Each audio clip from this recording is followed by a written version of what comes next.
Hello friends, स्वागत है आप सभी लोगों का हमारे चैनल क्विक स्टडी में। मैं कमल बिष्ट। इस वीडियो के माध्यम से दोस्तों आपको यहाँ पर कराऊंगा दो चरों वाले रैखिक समीकरण युग्म का पार्ट नंबर 5। इससे पहले आप 4 पार्टों को देख चुके हैं इसी वाले चैप्टर के, जहाँ पर आपने बेसिक से शुरू किया था और अलग अलग पार्टों में मोस्टली आपने जो मैक्सिमम क्वेश्चन हैं वो आपके आ चुके हैं 3-4 पार्टों में। यदि आपने पिछले वाले 4 पार्टों को नहीं देखा है तो आप ज़रूर देख लें दोस्तों, ताकि आपके यहाँ तक के क्वेश्चन क्लियर हो जाएं। और आज हम बात करेंगे पार्ट नंबर 5 की, जहाँ पर पार्ट नंबर 5 में आप क्या देखेंगे। यहाँ पर आज आप देखेंगे दोस्तों रैखिक समीकरण युग्म का वज्रगुणा विधि से आप हल कैसे निकालते हैं। यानी यहाँ पर आप देखेंगे solution of pair of linear equations by cross multiplication method. यानी क्रॉस मल्टीप्लिकेशन मेथड के द्वारा आप यहाँ पर लीनियर इक्वेशंस को कैसे सॉल्व करते हैं, इस वाले टॉपिक में हम ये बात करेंगे। तो शुरू करते हैं। देखिए आराम से आप वीडियो को शुरू से लेकर आखिर तक। यदि आपने दोस्तों हमारे चैनल को ना सब्सक्राइब किया हो तो आप प्लीज़ सब्सक्राइब कर लें, ताकि हमारी वीडियोज़ आपको मिलते रहें। तो शुरू करते हैं। देखिए पहला काम दोस्तों हम शुरुआत वहाँ से ही करेंगे जो कि आपको मालूम है लीनियर इक्वेशन क्या होती है। चूँकि हम लीनियर इक्वेशन के बारे में पढ़ रहे हैं, यानी रैखिक समीकरण के बारे में पढ़ रहे हैं, तो हमें मालूम होना चाहिए लीनियर इक्वेशन क्या होती है। यहाँ पर देखिए नॉर्मली लीनियर इक्वेशन जो होती है दोस्तों ax + b के फॉर्म में यहाँ पर होती है इक्वल टू c। यहाँ पे देखिए जो x है एक वेरिएबल है, यानी एक चर राशि है, और चर राशि के ऊपर यहाँ पर घात क्या देखते हैं, एक आप देखते हैं। और यहाँ पर जो a है, b है और c है, ये तीनों अचर हैं, यानी नियतांक हैं। यानी आप देखते हैं दोस्तों ये चर राशि है, ये अचर राशियाँ हैं, ये बराबर है, और इनसे मिला करके आपके पास में एक प्रकार का समीकरण मिलता है, एक प्रकार का संबंध मिलता है। आप इसी को क्या कहते हैं, आप इसी को कहते हैं रैखिक समीकरण। आप यहीं पर घात को 2 कर देंगे तो ये द्विघात समीकरण हो जाएगी, घात 3 करेंगे ये आपकी त्रिघात समीकरण हो जाएगी, 4 करेंगे चतुर्घात समीकरण हो जाएगी। तो इस प्रकार से घातें बढ़ाने पर इक्वेशंस के नाम भी चेंज हो जाएंगे। तो यहाँ पर सिंपल आपने देखा ये एक प्रकार का बहुपद है दोस्तों, और यहाँ पे घात 1 होने पर एक चर में रैखिक समीकरण कहलाता है। अब यहाँ पे देखिए यदि आपके पास में 2 चर आ गए, सपोज आपने यहाँ पे b के साथ भी y को ले लिया, तो यहाँ पे देखिए पहला चर x है, दूसरा चर y है, दोनों की घातें 1 हैं।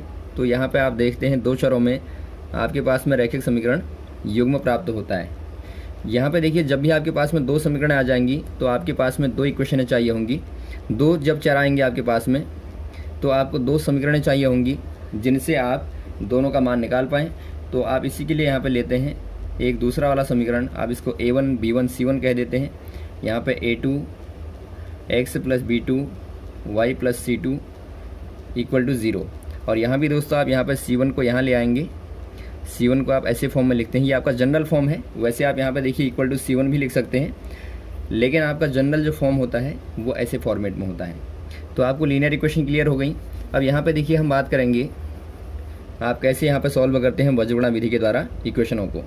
यहाँ पे देखिए दोस्तों यहाँ हम दोनों समीकरणों में x तथा y के गुणांक यानी कि जो कोफिशिएंट होते हैं जो x और y के आगे से होते हैं, तथा नियतांकों यानी जो कांस्टेंट टर्म होते हैं c1 और c2 का आपस में वज्रगुणा करने पर समीकरणों को यहाँ पे हल ज्ञात करेंगे। जो हमारा मेथड है इसके अकॉर्डिंग क्या है, पहले आप जनरल इक्वेशन ले लीजिए दोनों की। सपोज़ आपको एक इक्वेशन दिया है a1x + b1y + c1 = 0। दूसरा इक्वेशन दिया है a2x + b2y + c2 = 0। तो यहाँ पर आप देखते हैं दोस्तों जो x का गुणांक है a1 और a2 है, y के गुणांक b1 और b2 हैं, और जो नियतांक हैं c1 और c2 हैं। यहाँ पे क्या करेंगे आप ध्यान देंगे, पहला काम तो आपको वही चेक करना है दोस्तों कि a1/a2 should not equal to b1/b2।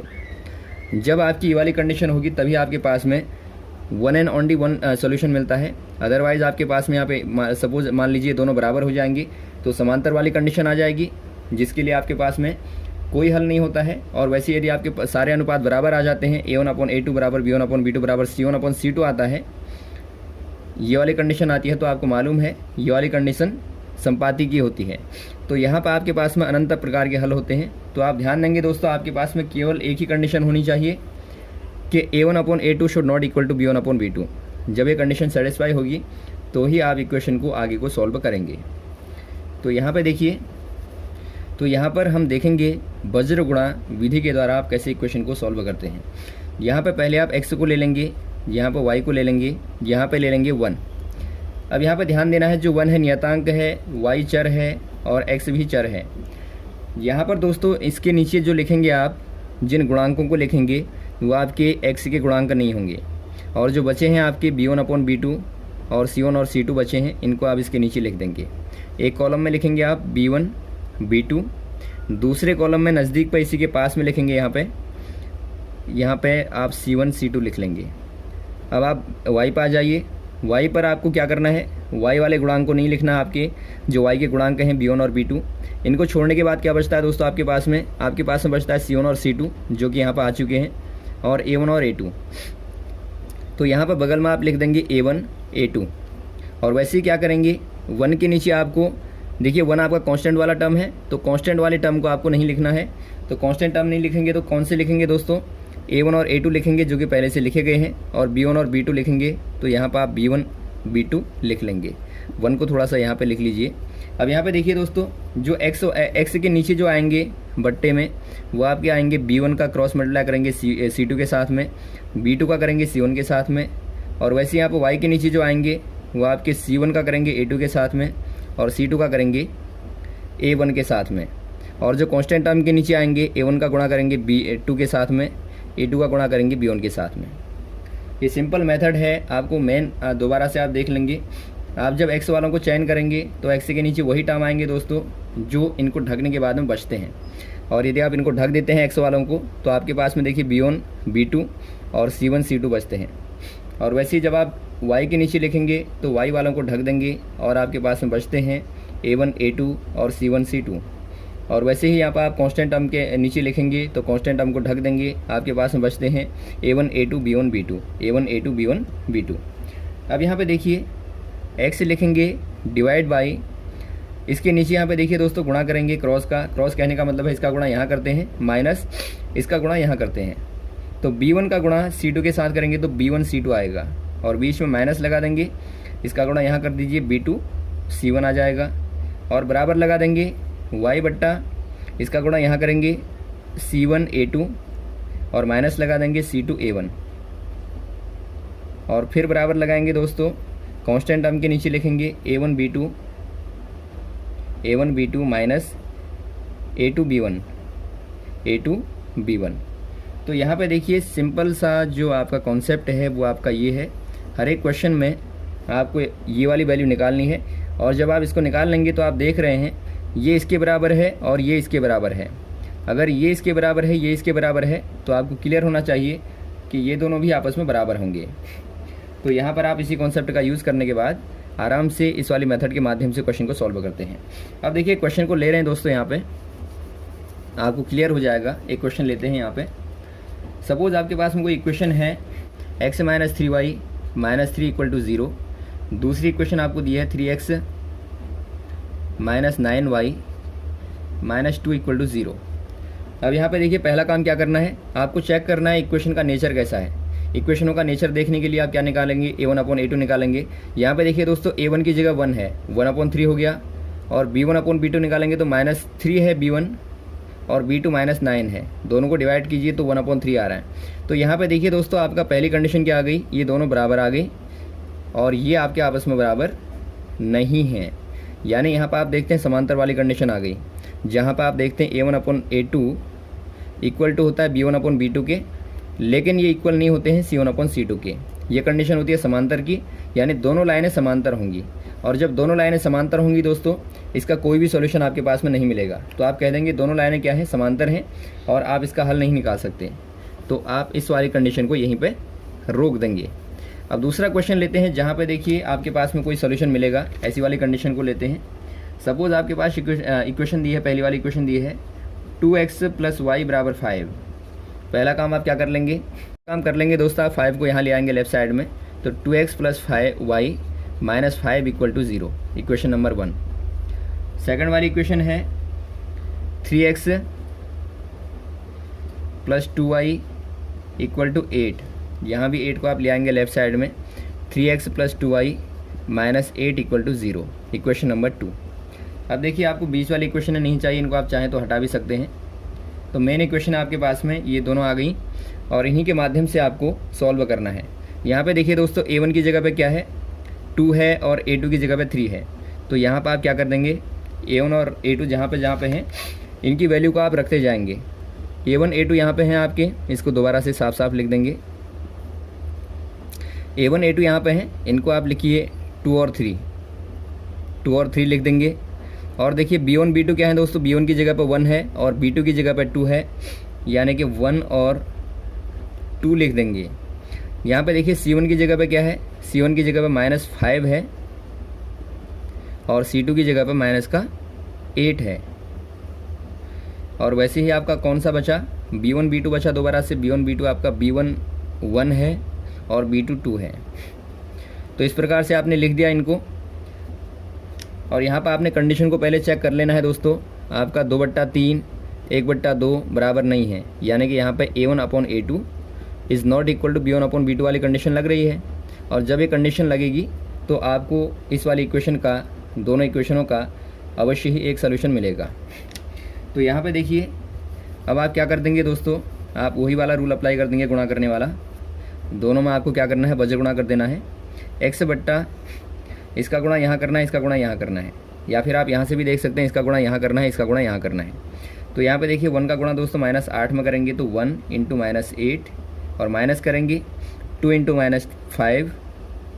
जैसे ही माइनस आएगा तो ब्रैकेट के अंदर आप लिख देंगे, ध्यान देंगे क्योंकि माइनस यहाँ पहले से है, तो दोबारा से माइनस आने पे आप उसको कोष्ठक के अंदर लिखेंगे। बराबर लगाएंगे y बट्टा y का गुणा, यहाँ पे देखिए -5 का गुणा 3 के साथ में कर रहे हैं, -5 का गुणा 3 के साथ में कर रहे हैं, माइनस लगाएंगे -8 का गुणा 2 के साथ में, -8 का गुणा 2 के साथ में।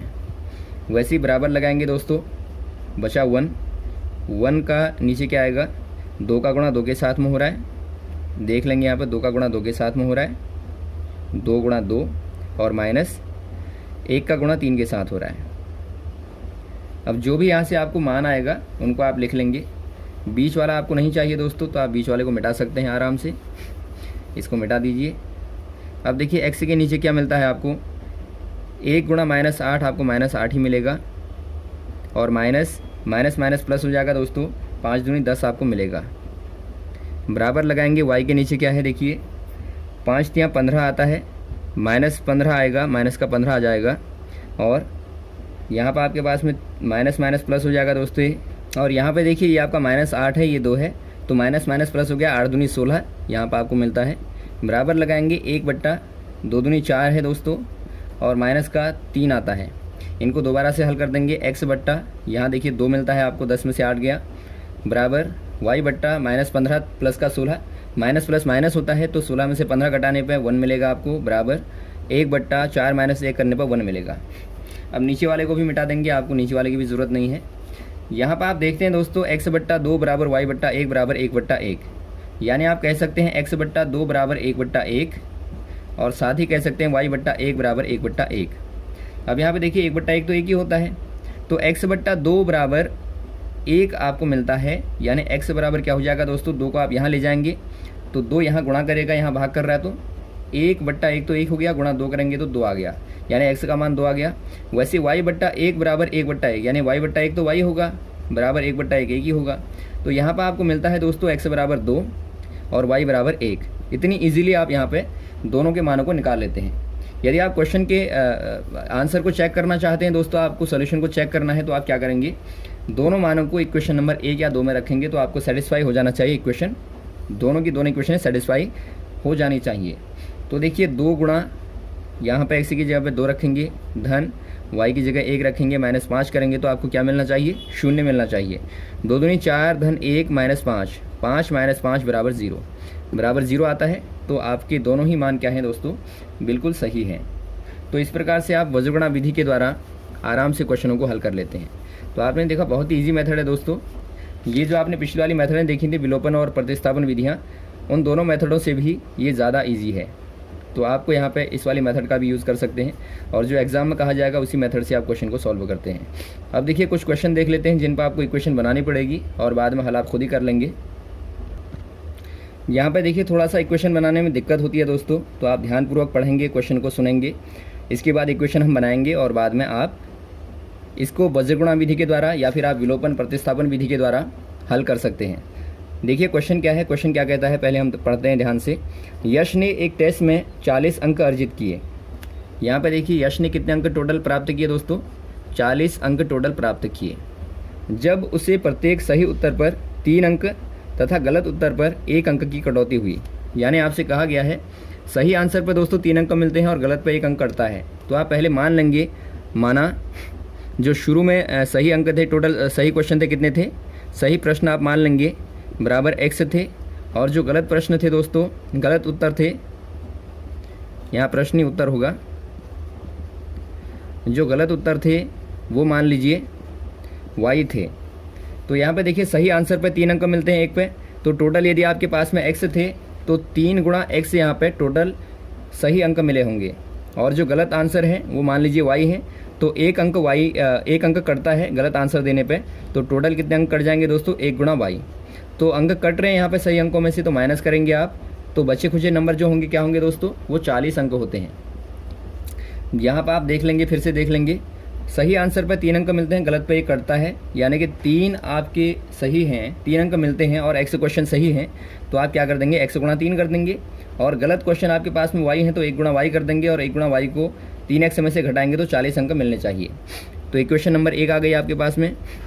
और वैसे ही क्या करेंगे, आप नेक्स्ट वाली इक्वेशन निकालेंगे, जो नेक्स्ट वाली कंडीशन दी होगी आपको, यदि उसे सही उत्तर पर 4 अंक मिलते तथा गलत पर 2 अंक कटते तो यश 50 अंक अर्जित करता। तो इसी का कंडीशन को आपको थोड़ा सा बदल देना है।